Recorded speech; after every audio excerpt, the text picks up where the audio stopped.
Letting go of fear. I'm going to be honest with you now, there's a chance that you already know this deep down. It makes logical sense that you should be making small, concrete steps to achieve your goals rather than making bombastic plans to become a rock star or abstract visions like get richer. So what has been preventing you from doing that? Two things. 1. It's a lot of work. It's much easier and more satisfying to dream big and get the reward that comes from that, rather than face the reality of grinding towards your goals.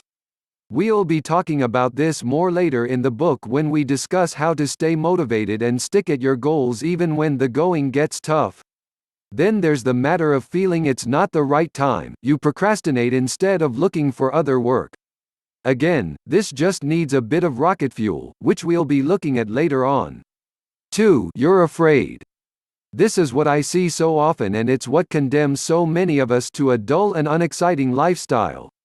We just don't want to take that leap and put ourselves out there.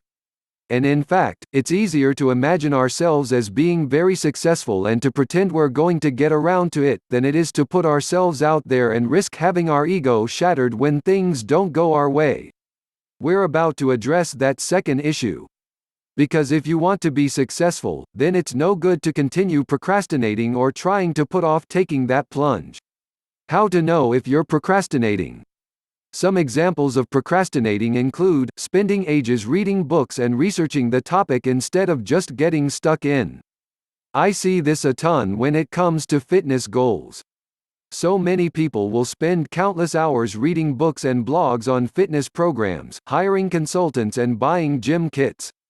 But the one thing they never do: actually start working out. There's nothing wrong with researching health and fitness, of course. In fact, it should be applauded. The problem is when you use this as a convenient excuse for not actually training. The reality is that any training program is better than nothing. If you want to start getting into shape, if you really stand any chance of success, then you should start doing press-ups and pull-ups right now. There is simply no reason not to. You can then improve your routine over time, but you start now. Working on projects and never completing them. I work as an app developer and have released 2 highly successful apps in my lifetime that have together earned me in the region of $90,000.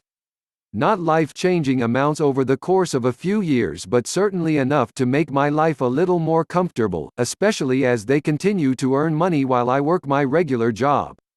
As a result of this, I am often approached by people who tell me that they're planning on releasing a successful app too. They then work on it for 3 years and never release it. The difference between them and me.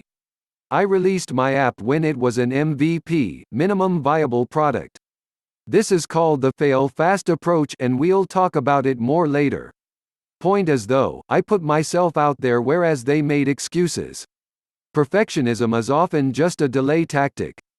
Assess yourself. Claiming the time isn't right. We touched on this briefly, but just to recap, the time is never right. You're not traveling now because money isn't good? Sure, save up some cash, but by then you'll probably be at an exciting point in your career and not want to take a break. Then you'll have a partner and not want to leave them. Then you'll have a kid. There is never a good time to start a relationship, to get married, to have kids, to travel, to start a business.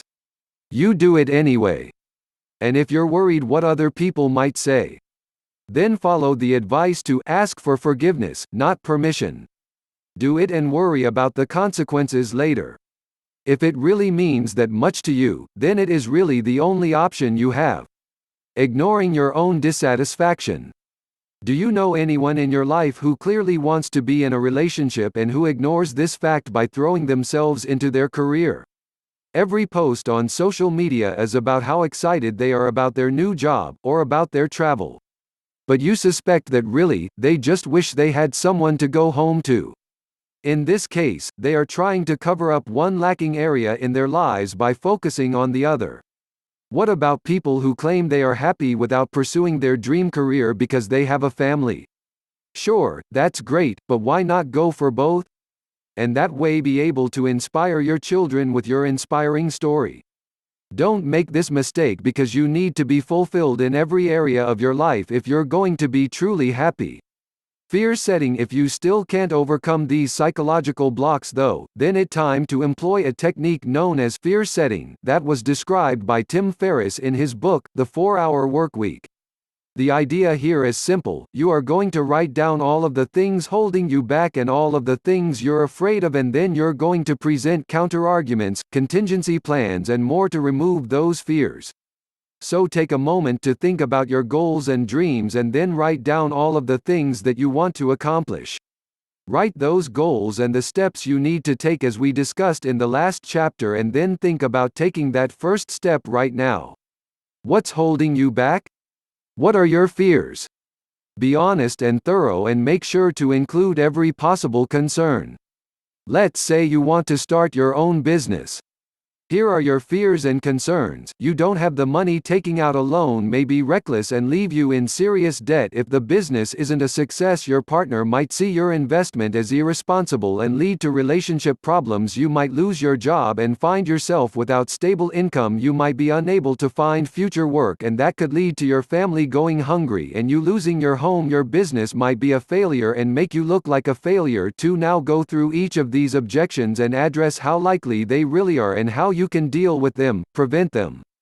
For example, you don't have the money and taking out a loan may be reckless and leave you in serious debt. If the business isn't a success, consider a PayPal loan. This is a loan that you pay back only through PayPal income, meaning that you won't owe anything until you start earning. Try Kickstarter. Bootstrap your business. Design it in a way that will allow you to start the business for less. Consider asking parents for a business loan. Look for a business partner with capital to invest. Your partner might see your investment as irresponsible and lead to relationship problems. Your partner is more likely to support you in your ambitions. If you use the above methods, you can demonstrate that you have been sensible and taken every precaution. You can even take out business insurance. Your partner might even be able to help you bring in extra income to support your goals. Have a rainy day fund. Explain to them the risks and why it's important to you. You might lose your job and find yourself without stable income, and you might be unable to find future work, and that could lead to your family going hungry and you losing your home. In most cases, you'll find that your employer will offer you your job back if you need it. At the very least, you can probably find lower level work to fund your survival. Even if that means just doing a part-time job. You don't have to quit your day job until you've proven to yourself that you can make money from your business idea. Or even maintain a part-time salary in the meantime. You can probably survive on a lower salary than you think and for longer than you think. Your business might be a failure and make you look like a failure too. You will do market research and take every precaution to ensure your plan is a success. You will gain advice from knowledgeable third parties. Who cares what other people think? The alternative, never trying to make anything of yourself or pursue your passions, is far worse. And with that out the way, now we can start actually making progress in the various areas of your life that you want to improve.